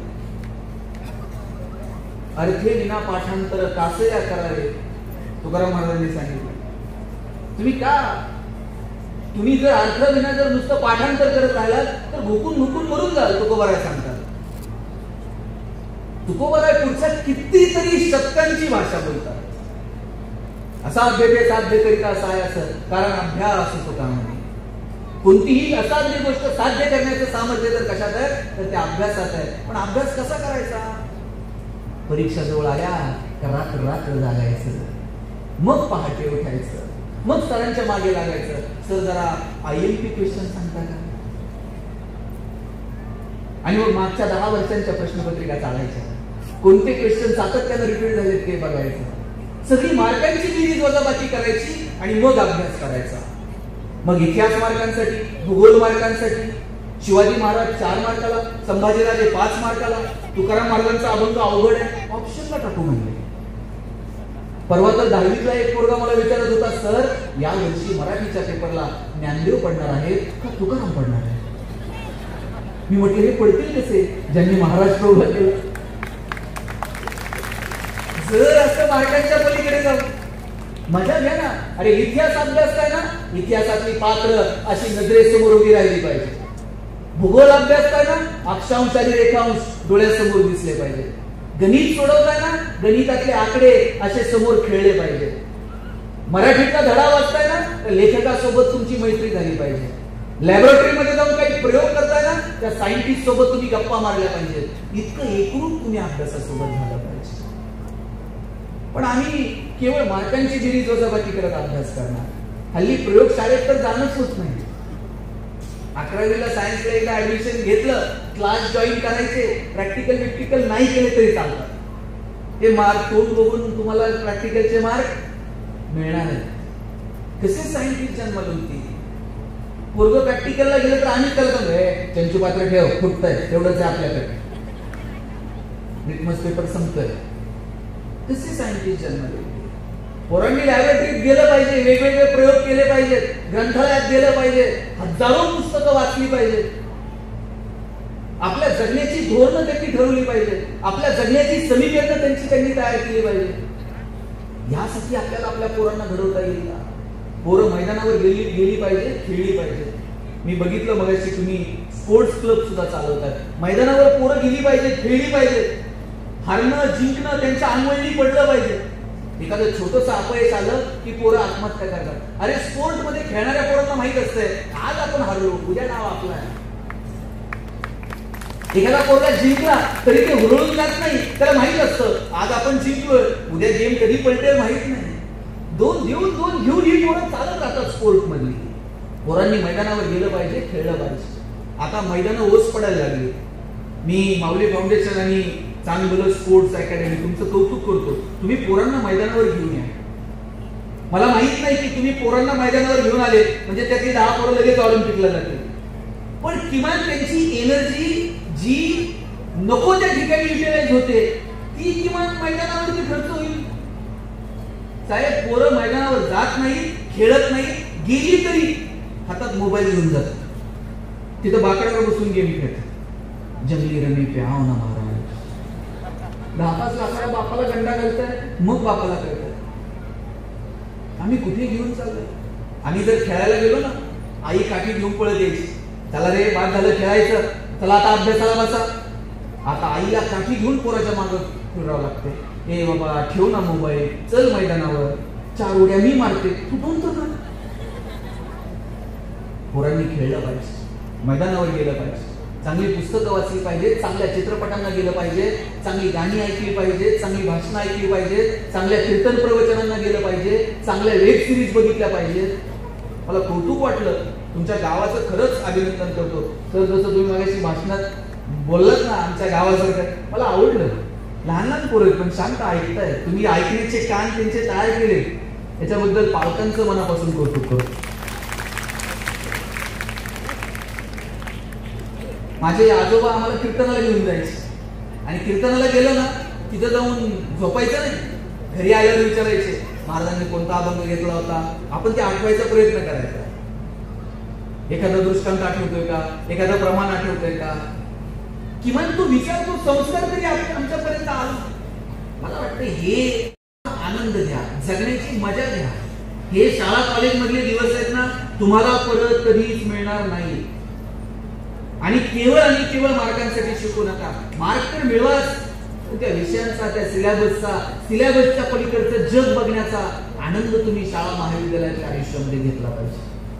आता आमच्या डोक्यात काय माहिती का, खूप मार्क पडले का सायन्सला जायचं, थोडेसे कमी पडले का कॉमर्सला जायचं, आणि सायन्सलाही नंबर लागला नाही आणि कॉमर्सलाही लागला नाही, मग ठरवून घेतलं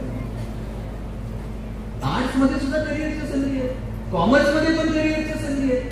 तुम्ही शाळेच्या गेटवर सर उभं राहा आणि पोरगं येताना बघा कळतंय कोणत्या साईडला.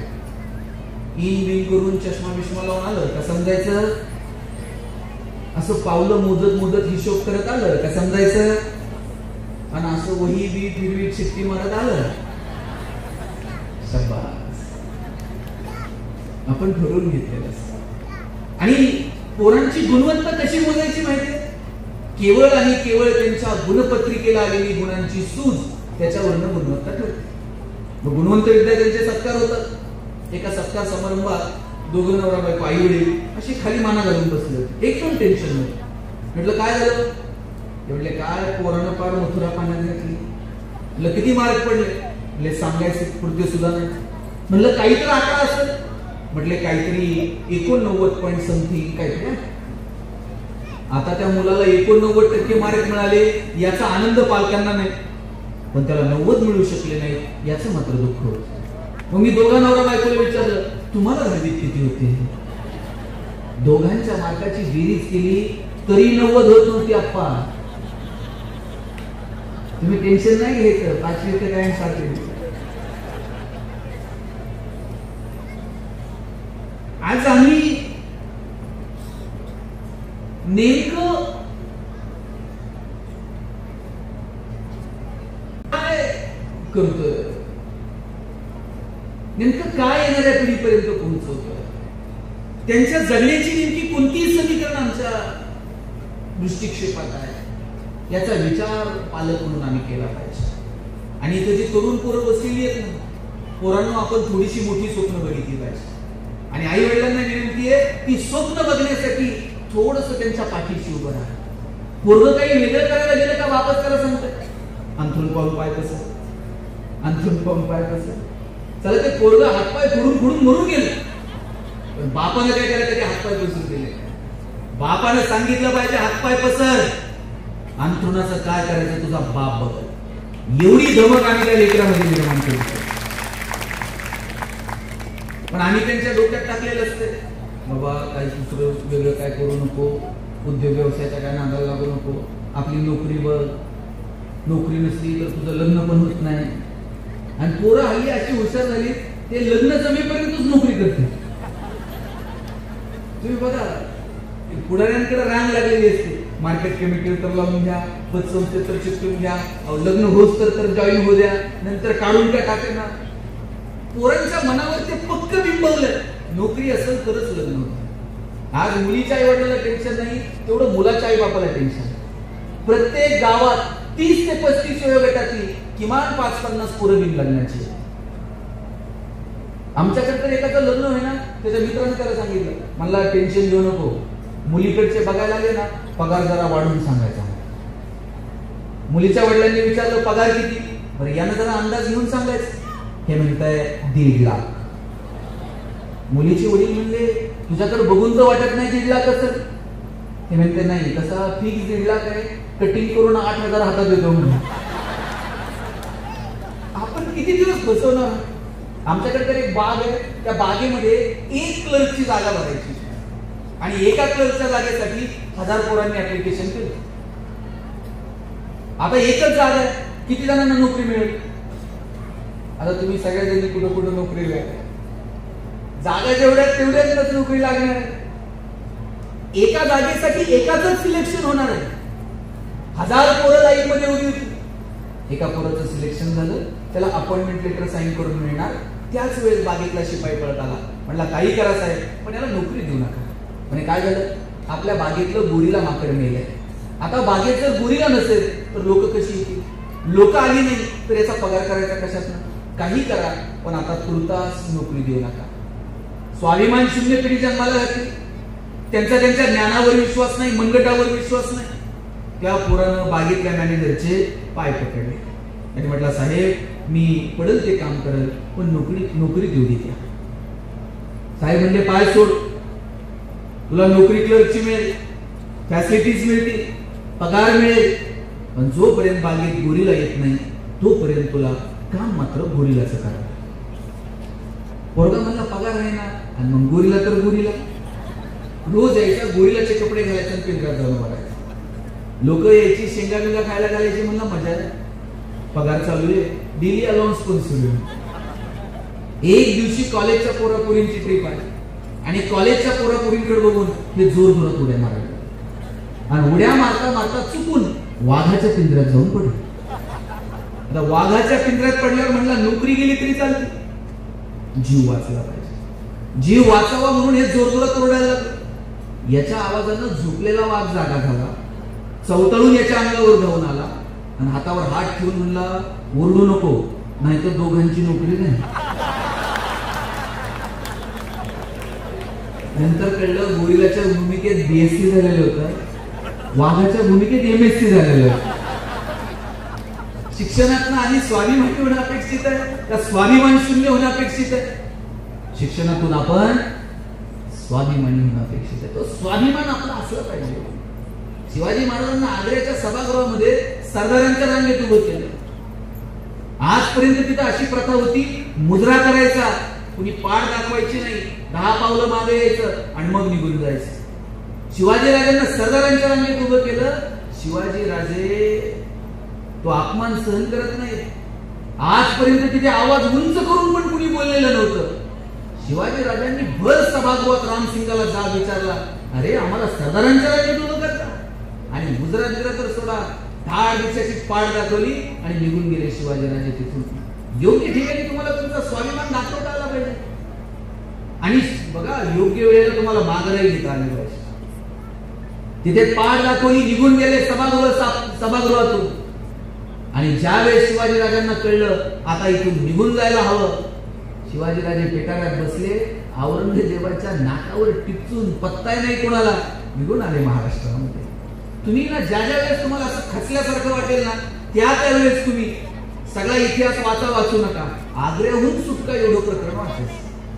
काय मॅनेजमेंट आहे, काय कमाल आहे शिवाजीराजे. तुमच्या माझ्यासमोर अनेक आदर्श आहेत, पण ते आदर्श आम्ही लेकरांना सांगायला नको का? आजी आजोबा म्हणून आपलं कर्तव्य आहे. पोरांना जवळ घ्या, रामकृष्ण समजावून सांगा. पोरांना जवळ घ्या, ज्ञानोबा तुकोबाराय सांगा. पोरांना शिवाजीराजे संभाजीराजे सांगा. आम्ही आता गोष्टी काय सांगतो पोरांना? एक काळ होता आजी आजोबा पोरांना रामकृष्णाच्या गोष्टी सांगायचे. आता जर नातू म्हणलं ना बाबा गोष्ट सांगा, बाबाच सांगत. एक होता राजा, त्याच्या 2 राण्या, एक आवडती, एक पोरग तेच करते कॉलेज. एक राजा 2 राण्या, एक आवडती, एक नाव.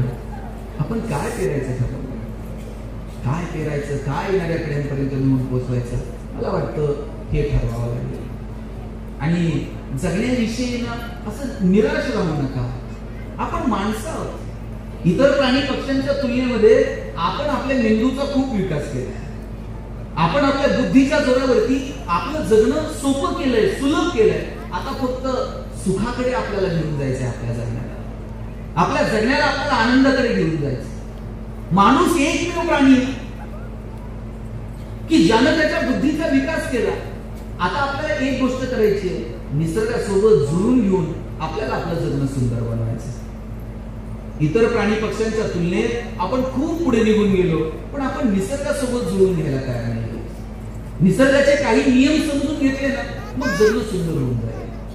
मला तुम्हाला निसर्गाचा एक नियम सांगायचा आहे. जन्माला येण्याचे संकेत भगवंत 9 महिने आधी देतो. बरोबर आहे की नाही? 9 महिने आधी कळतं आता कोणतं जन्माला येणार आहे. पण जाण्याचे संकेत मात्र 9 मिनिट पण आधी मिळत नाही. आणि ताई जाण्याचे संकेत जर 9 महिने आधी मिळत असतील तर आपल्याला जर 9 महिने आधीच पत्र आलं असतं, हा तुमचं आटपलं बरं का, हिशोब करून घ्या, काय परिस्थिती झाली असती. पत्र आल्याबरोबर निम्मी लोक टेन्शनच गेली असते. पहिला नियम आहे, येण्याचे संकेत मिळतील, जाण्याचे मिळणार नाही. दुसरा नियम आहे, येतानाही काही घेऊन यायचं नाही आणि जातानाही काही घेऊन जायचं. आणि समजा जाताना जर काही घेऊन जाता आलं असतं तर महाराज आपण सोयीने गेलो असतो तर आपण आपलं तर नेलंच असतं. पण ह्याचं त्याचं आणखी कुणाचं काय घेऊन जाता येईल का? माणूस एकमेव आहे जो निसर्गासोबत जुळून घेतला. रस्त्याने एक ट्रक चाललेला होता. ट्रक मधून 4 तांदळाच्या गोण्या खाली पडल्या. तिथे 4 मुंग्या आल्या, त्यांनी एक एक दाणा तांदळाचा उचलला, आपल्या आपल्या वारुळाकडे निघून गेल्या, परत त्यांनी रस्त्याकडे बघितलं नाही. तिथं 4 चिमण्या आल्या, 4 दाणे खाल्ले, आपल्या आपल्या घरट्याकडे निघून गेल्या, परत रस्त्याकडे बघितलं नाही. नंतर तिथं 4 गायी आल्या, त्यांनी ओंजळ तांदूळ खाल्ले, आपल्या आपल्या घरट्याकडे निघून गेल्या, परत रस्त्याकडे बघितलं नाही. आणि नंतर ताई तिथं 4 माणसं आली. पुढचं मी सांगू का तुम्ही सांगता? तांदळाचा एक दाणा उरला नाही आणि माणसं शोधत होती, ट्रक पुढे गेली बघा. माणूस एकमेव आहे, त्याला निसर्गासोबत जुळून घ्यायचं नाही. एक तरी कावळा तुम्ही ओव्हरवेट झालेला बघितलाय का? वजन वाढलंय, टेन्शन मध्ये आलाय, घिरट्या घालतोय, उद्यापासून डायट, 2च धावे करायचे, भाताला शिवायचं पण नाही. माणसं सांगू किती? केवळ आणि केवळ आम्ही निसर्गासोबत जुळून घ्यायला तयार आहे. निसर्गासोबत जुळून घ्या, निसर्गासोबत मैत्री करा, निसर्गाचे काही नियम समजून घ्या. जगणं जर सुंदर करायचं असेल तर निसर्गाकडे दुर्लक्ष करून चालणार नाही. गावाकडे गेलो, गुडघे टेकून नदीला पाणी पिकतो आम्ही. इथं वडीलधारी माणसं बसली, विचारा, जनावरांच्या मागे जर पूर्णात गेले, जनावरं चरायची, नदीला पाणी प्यायची, माणसांनी सुद्धा तिथंच गुडघे टेकवायचे, पाणी असं हातानं पुढे ढकलायचं आणि झऱ्याला तोंड लावून पाणी प्यायचं. आता एक नदी ठेवली का की जिथं गुडघे टेकून पाणी पिता येईल? आता पाणी विकत घेऊन प्यायची वेळ आली. 20 रुपये लिटरनं माणसाला पाणी विकत घ्यावं लागतं. पूर्वी जर पुढे गेलो, तांबे असायचा, फुलपात्र असायचं. आता तांब्यान फुलपात्र राहिले का? आता काय असते? 2 घोट पितो, बाटली असते. तांब्यान फुलपात्र ठेवल्यावर कोण पितय का? पुढून आणले काय आणले? जाईल तिथे पाण्याची बाटली. आता ज्यानं पुढे 20 रुपये लिटरनं पाणी विकायला सुरू केलं असत, लोकांनी त्याला वेड्यात काढलं असत. पण पाणी पुढे विकतात का? पण आता जाईल तिथे सवय लागली लोकांना, पाणी विकत घेऊन प्यावं लागतं.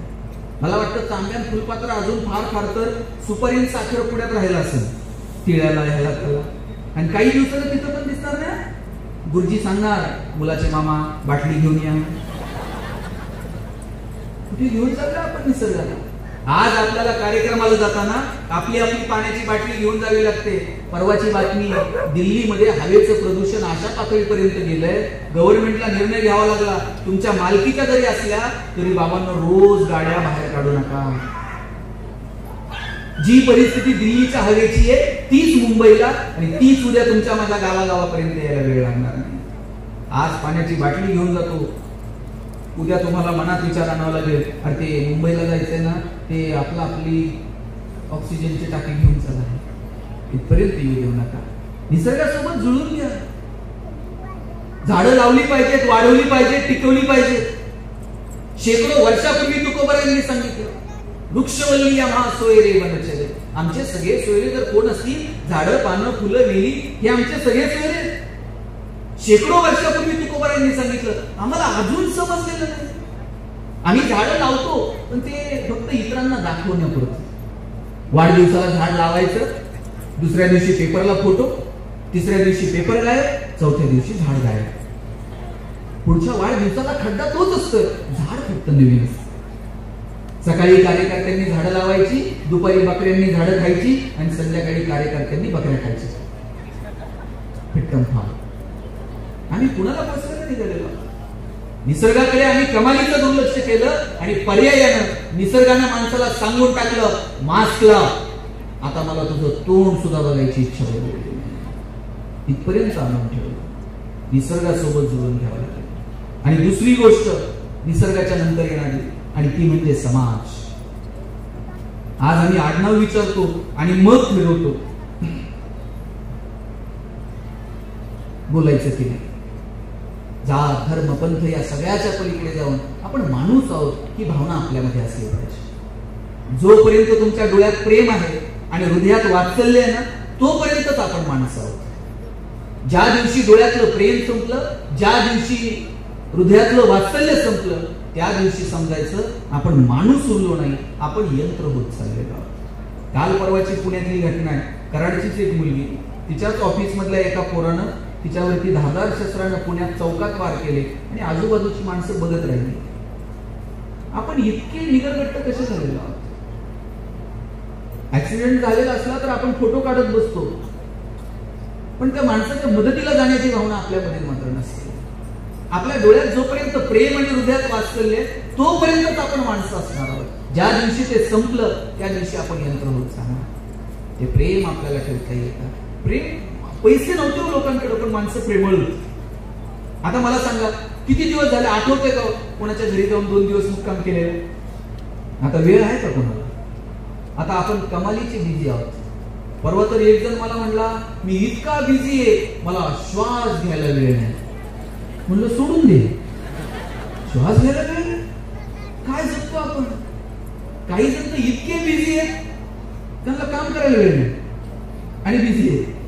आपण करतो काय नाही? आपण कुठे बिझी आहोत? अरे एकमेकाच्या सुखदुःखात सहभागी झालं पाहिजे. कुणी जर थकलेला भागलेला मिळाला तर त्याच्या पाठीवर थाप मारता आली पाहिजे. प्रत्येक वेळेस तुम्ही खिशात हात घालावा अशी अपेक्षा नसते. कधीतरी हातात हात द्या, कधीतरी पाठीवर थाप मारा, कधीतरी सांगा, अरे काय नाही, मी आहे ना तुझ्या सोबत. तुमचे प्रेमाचे 2 शब्द सुद्धा माणसाला किंमत देऊन जातात. जगात बाकी सगळ्या गोष्टी विकत मिळतात, फक्त एक गोष्ट बाजारात विकत मिळत नाही, आणि ती म्हणजे हिंमत. हिंमत बाजारात विकत मिळत नाही, ती द्यावी लागते कुणीतरी पाठीवर थाप मारून. ती आपल्याला कोणाला तरी देता येईल का, याच्यासाठी प्रयत्न करा. आमच्या वडिलांच्या आत्याईची आमच्याकडे मुक्कामी, आणि आत्या जर आली ना, सगळं घर रात्रभर गप्पा मारत बसायचं. आत्या जर 2 दिवस थांबली आणि 3ऱ्या दिवशी जायला निघाली ना, सगळं घर तिला एसटीला वाटायला लागायचं. आत्या नुसती एसटीत बसली आणि आत्यानं तिकडून हात केला ना खिडकीतनं, येते. आत्यानं येते म्हणायला उशीर हो, सोडवायला आलेल्या लोकांचे डोळे पाणावत होते. एवढी माणसं भावनिक होती. आता लोक अंत्यविधीला जातात, तिकडं प्रेत जळत असत आणि इकडे लोक मोबाईल मध्ये खेळत असतात. कधी उरकते कोणाच ठरत. कुठे गेल्या भावना? कुठे हरवून गेलं सगळं प्रेम? ते प्रेम आमच्यामध्ये जिवंत आहे का? नाती गोती, आई वडील, बहीण भाऊ, मामा काका मावशी मित्र, काय काय सुंदर नाती. आपल्याकडे म्हण होती, आई मरो आणि मावशी मरो. मावशीचं प्रेम होतं तेवढं माझ्या. पोरं बापाकडे हट्ट करत नव्हती, तेवढं चुलत्याकडे करायची. बापाला म्हणायचं जरा घाबरायची, मग चुलत्याला म्हणायचं, नाना जरा ते आणताल का, काका मला ते घेऊन देताल का. आणि चुलत्यानं पुतण्याचे हट्ट पुरवायचे. मजा होती नात्यांमध्ये. आता हे प्रेम कुठे हरवून गेलं? आता ही शेवटची पिढी आहे ज्यांच्याकडे मावशी काका शिल्लक आहे.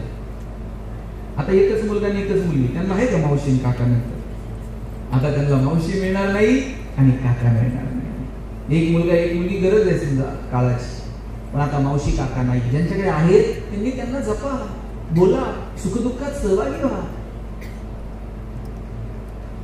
आई वडील काय मजा ना.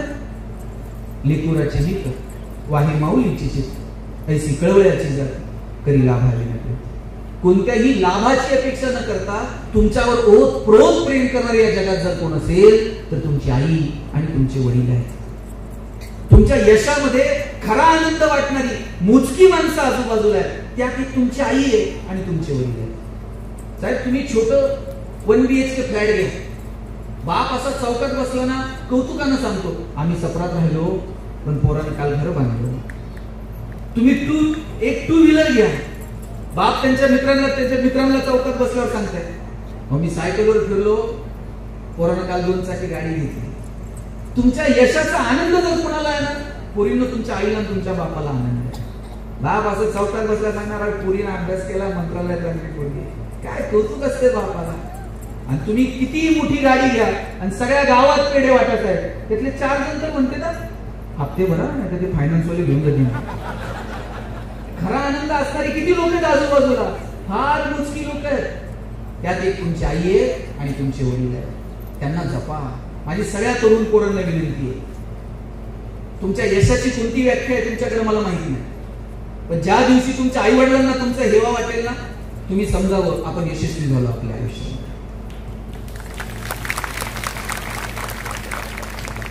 इथं अनेक महिला बसलेल्या आहेत. तुमचं माहेर कुठपर्यंत? जोपर्यंत माहेरात आई वडील आहेत. तुम्ही असं माहेरी जा, आईला सांगा तुम्ही येणार. बाई निघाली का बाई एसटीत बसली का, आणि जागा मिळाली का, आणि नीट जागा आहे का, फार तुम्ही उतरेपर्यंत ती बोलत राहणार. उतरली का, बरं घ्यायला आला, तुम्ही उमऱ्यात जायला उशीर, म्हातारी पटकन उमऱ्यापाशी पळत येते. पटकन पाणी फिरून टाकल, पटकन भाकरीचा तुकडा वळून टाकल, पटकन जवळ घेईल, बोट मोडल, तिची ओढ तुमच्या गालावर लागेल. 2 दिवस तुम्ही माहेरी थांबलात आणि तिसऱ्या दिवशी तुम्ही सासरी जायला निघालात. तुमच्या आईनं तुमची पिशवी कधी रिकामी पाठवली का? शेंगा घेऊन जा, वांगे घेऊन जा, दूध घेऊन जा, भाजी घेऊन जा, पापड करून ठेवले, लोणचं घालून ठेवलंय, कुरड्या करून ठेवल्या. बरं सासरी काय मिळत नाही का? सासरी सगळं मिळतं, पण आईला वाटतं पुरीची पिशवी कधी रिकामी जाऊ नये. कोण करतं एवढं प्रेम तुमच्यावर मला सांगा? पुरीला ना दिवसभरातलं सगळं एकदा तर फोन करून आईला सांगायचं. बरं आई सगळं तुमचं ऐकते, कधीतरी आईचं एक वाक्य तुम्ही ऐकलं पाहिजे. कधीतरी नकळत आई म्हणते, बाई आम्ही आहोत ना तोपर्यंत येत चला. ज्या दिवशी आई असं म्हणेल आम्ही आहोत तोपर्यंत येत चला, तेव्हा हातातली कामं बाजूला ठेवा आणि भेटून घ्या. माणसं जोपर्यंत जिवंत आहेत तोपर्यंतच स्पर्श आहे. आपण गेलो मांडीने, त्या मांडीचा स्पर्श तर त्या शरीराला कळतो का? त्या शरीराला दिलेला अग्नी कळत नाही, त्या अग्नीचा दाह कळत नाही. तुम्ही दिलेल्या मांडीचा स्पर्श कळेल. तुम्ही घातलेल्या वाऱ्याची झुळूक तिथपर्यंत पोहोचेल ना, वाऱ्याची झुळूक पोहोचते ना मांडीचा स्पर्श करतो. जोपर्यंत जिवंत आहेत ना तोपर्यंत हातात हात द्या. म्हातारीचा हात आता सुरकुतलेला आहे, पण त्या सुरकुतलेल्या हातात सुद्धा एक वेगळी ऊर्जा आहे, ती अनुभवा. नंतर ना स्पर्श, ना सहवास, ना संवाद. जिवंत आहे तोपर्यंत जपा माणसांना. माझी तरुण पोराला विनंती, घरातनं बाहेर पडलात ना आईच्या पायावर डोकं ठेवा. आई असं काळीच काढून देते, माझं आयुष्य पण तुला लागू दे. बापाला आपण मिठी मारत नाही, थोडंसं अंतर ठेवून राहतो वडिलांसोबत. वडिलांच्या पायाला हात लावा, वडिलांच्या पायावर डोकं ठेवा. बाप असा थाप मारतो पाठीवर, पठ्ठ्या सुखात राहा. काय मजा आहे या स्पर्शांमध्ये. आपलं बालपण कुठपर्यंत माहितीये? कुणी म्हणेल शाळेत गेल्यावर बालपण संपतं, कुणी म्हणेल कॉलेजला गेल्यावर बालपण संपतं, कुणी म्हणेल लग्न झाल्यावर बालपण संपतं. मी म्हणतो तुम्ही म्हातारे झालात ना तरी तुमचं बालपण संपत नाही. बालपण तेव्हा संपतं जेव्हा आई जाते. आई गेली तर समजायचं आपलं बालपण संपलं. पुरींची तर हसायची, रुसायची, फुगायची, भांडायची, चिडायची, ओरडायची, रागवायची सगळी जागा जर कोणती असते तर ती आई असते. आई गेली की आपलं बालपण संपून जातं आणि मग आपण मोठे. आणि पुरीनो, माझा दावा आहे, वडिलांचं जेवढं प्रेम मुलावर असतं ना त्याच्यात थोडं तरी जास्त प्रेम बापाचं त्याच्या मुलीवर असतं. मला तुमच्याच भांडणं नाही लावायची, पण जे खरं आहे ते, आम्ही जर वडिलांना काही मागितलं तर वडील म्हणणार 2 दिवस थांब, पगार होऊ दे, मग बघू. आणि पुरीनं काय मागू दे बरं. बापाला असं वाटतं कधी निघून दिला नाही कधी. बापाला माहित असतं चिमणीसारखी 4 दिवस पृथ्वी नाचल आणि एक दिवशी भुरकन उडून जाईल. जोपर्यंत आपल्या घरात आहे तोपर्यंत तिचे सगळे हट्ट पुरवायचे हे वडिलांनी ठरवून घेतलेले असते. ज्या दिवशी मुलगी जन्माला येते ना त्या दिवशी वडिलांच्या मनात 2 विचार संपून जातात. एक मुलीचं शिक्षण आणि दुसरं मुलीचं लग्न. 1 रुपया बापाचा बाजूला काढून ठेवत असतो. स्वतः फाटलेली तुटलेली चप्पल घालून, पण पुरीला मात्र शाळेत जायला चांगले शूज घेऊन दिले. बाप फाटलेलं बनियन घालून, पण पुरीला मात्र नवा ड्रेस घेऊन दिले. बाप सायकलवर कामाला जाईल MIDC, पुरीला कॉलेजला जायला गाडी घेऊन दिली, बसचा पास काढून दिली, तिच्या हॉस्टेलची फी भरल. किती किती हाऊस पुरवायची असते बापाला. तुम्ही जर कॉलेजवरून येताना तुम्हाला 10 मिनिट जर उशीर झाला ना, 10 मिनिटात बापाच्या काळजाचा ठेका चुकून जातो. ते 10 मिनिटात 10 वेळा आईला विचारतो, कुठपर्यंत आली बघ, जरा फोन कर.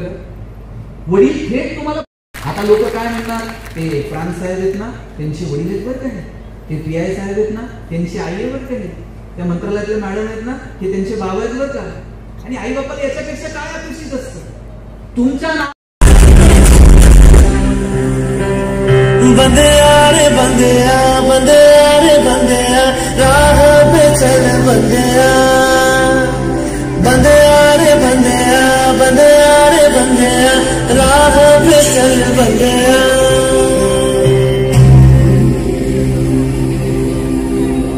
रुक जा रे बंदिया ये रात जरा सी है, बात समझ बंदिया कुछ देर ही बाकी है।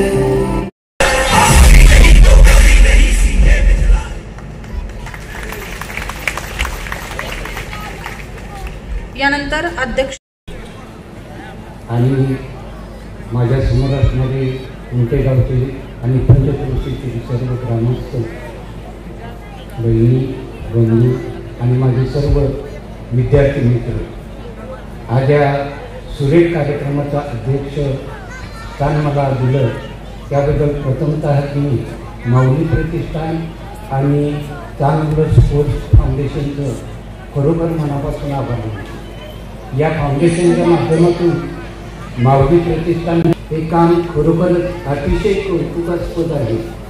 कारण मी 38 वर्ष नोकरी केली, या 38 वर्षातली 21 वर्ष मी या कुंट्याचा 7 अभिमान मला आहे। कारण या कुंट्यामध्ये मी 21 वर्ष ज्या वेळेला काम करत होतो त्यावेळेला अतिशय लहान लहान असणारी मुलं आज ज्या वेळेला उच्च पदावरती जाऊन एखाद्या जिल्ह्यामध्ये उपजिल्हाधिकारी होतात तेव्हा एखाद्या पोलीस स्टेशनमध्ये आयोजित केलं, त्याबद्दल राम जगदाळे आणि त्यांचे सर्व सहकारी मित्र, आमचे सिद्धेश्वर जंगम असतील किंवा आमचा जाधव असेल, ही सर्व मोठी माणसं आहेत। जर तुम्ही त्यांच्या क्षेत्रामध्ये गेला, या गावाचा भाग आहे किंवा या भागातून मी गेलेलो आहे आणि माझ्या कुटुंबासाठी माझ्या गावासाठी मला काहीतरी केलं पाहिजे याची जाणीव ठेवून ही सर्व मंडळी काम करत असतात। याबद्दल खरोखरच यांचं कौतुक करावं तितकं थोडं आहे, अभिनंदन करावं तेवढं थोडं आहे। आणि आपण सर्व लोकांनी, मी काही जास्त वेळ तुमचा घेणार नाही, आपण सर्व लोकांनी शांततेनं या ठिकाणी या गोष्टी ऐकून घेतल्या। त्याचबरोबर जीवन कसं जगावं शिंदेसरने अतिशय मार्मिक उदाहरण तुमच्यासमोर ठेवलेलं आहे की तुमची कृती कशी असेल तशी तुमची मुलं वागत असतात। हा फार मोठा मोलाचा संदेश त्यांनी दिला। जर बाप आपल्या मुलाला तंबाखूची पुढे आणायला लावत असेल तर तो काय आदर्श ठेवणार आहे आपल्यासमोर? बाप जर मुलाला काय आदर्श ठेवणार आहे आपल्यासमोर? तर अशा प्रकारचा आदर्श न ठेवता आपल्या कृतीतून मुलांना घडवण्याचं काम आपण केलं पाहिजे। या दृष्टिकोनातून त्यांनी जो मोलाचा संदेश तुम्हाला दिलेला आहे त्याबद्दल या प्रतिष्ठानच्या वतीनं आणि आम्हा सर्व शिक्षकांच्या वतीनं किंवा ग्रामस्थांच्या वतीनं खरोखरच मी शिंदे साहेबांचे आभार मानतो आणि माझं अध्यक्षीय भाषण संपलं असं जाहीर करतो। आणि असाच हा उत्कृष्ट कार्यक्रम नेहमी राबवावा अशी मी पूर्ण टीमला विनंती करतो। तसंच माझे गुरुजन वर्ग Barge sir, Sangar sir, Mujawar sir, Kumbhar sir, Dagal sir, specially Ganesh Shinde sir, Barge sir, Pawshe sir, Salunke sir आणि तो उपस्थित प्राथमिक शाळेतले शिक्षक वर्ग, हायस्कूल शाळेतले शिक्षक वर्ग यांचं मी मनपूर्वक आभार मानतो। तसंच इथं आलेल्या माझ्या महिला मंडळांच्यासाठी जोरदार टाळ्या वाजवा, कारण आता 11:15 वाजलेले आहेत। किती उत्कृष्ट असा प्रतिसाद आहे आणि हा असा प्रतिसाद आमचा सर्व रामदादाला आहे, तसंच पूर्ण गावाचा आहे आणि असाच आपला विकास हा गावचा नेहमी झाला पाहिजे। आणि या गावच्या विकासासाठी हे सर्व गुरुजन वर्ग स्टेट मधले फार सपोर्ट आहे। तुमच्या या सपोर्टमुळे, तुमच्या या सहकार्यामुळे, तुमच्या मार्गदर्शनामुळे आज गावचं लेवल आहे फार मोठी आहे। तेव्हा धन्यवाद। यानंतर जेवणाचा कार्यक्रम आयोजित केलेला आहे, तेव्हा सर्वांनी स्वाद घ्या। पहिलं माझे रिक्वेस्ट आहे सगळ्या महिला मंडळींना पहिल्यांदा जेवणासाठी प्रायोरिटी द्यावी, नंतर बाकी सगळे। So thank you very much, Ganesh Shinde sir. You have been here, and because of you, my village is developing day by day. And especially thankful to Ram Dada and his all team. Thank you. Jai Hind, Jai Maharashtra. तर हा एक आमच्या मागच्या पिढीला, आत्ताच्या पिढीला एक आदर्श निर्माण करण्यासाठी हे खूप गरजेचं असतं। देणाऱ्याने देत जावे, घेणाऱ्याने घेत जावे, घेता घेता एक दिवस देणाऱ्याचे हात घ्यावे। खरं तर रामदादांचे खूप आभार, सर्व मान्यवरांचे, सर्व शिक्षकांचे आभार। वडिलांचे कष्ट, आईचा त्याग आणि गुरूंचं मार्गदर्शन हे खूप आयुष्यात महत्त्वाचं असतं। गुरु आपल्या संस्कृतीत आपल्या अध्यात्मात सांगितलं जातं की आपला तो एक गुरु करून घ्यावा. खरंच गुरूंचं आपल्या आयुष्यात खूप मोठं स्थान असतं. तिथल्या सर्व शाळेत शिकणारे खरंच खूप थँक्यू की मला इथपर्यंत आणलं, घडवलं. मनापासून सर्वांचे आभार.